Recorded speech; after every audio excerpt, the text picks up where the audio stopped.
তো গাইস আমি এখন দেখো কত কাঠের উপরে বসে আছি। আজকে এই কাঠের ভিতর থেকে একটা ডাসার কাঠ নিয়ে আমি আজকে আমাদের পাড়ার ছেলেপেলের একটা উইকেট গিফট করব। তো চলো, এখানে দেখো আমি মন্টু আর আমি বসে আছি, আর এখানে একটা আছে ডাসার কাঠ। এই কাঠটা দিয়ে আজকে উইকেট বানাবো। তো চলো বানানো যাক।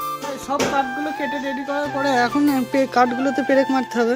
তো চলো পেরেক মারার কাজ শুরু করা যাক।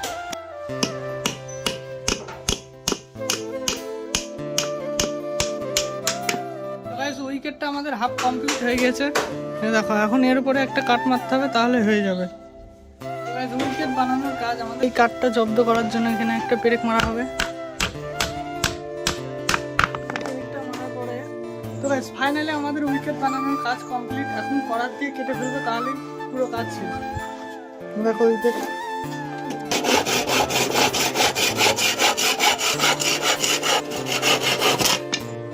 এখন আমি যাচ্ছি আমাদের পাড়ার বাচ্চাদেরকে উইকেটটা গিফট করার জন্য। এই দেখো উইকেট। তো গাইস পাড়ার ছেলেপেলে এখন ক্রিকেট খেলছে, তো এখন কি আমি উইকেটটা দিয়ে আসবো।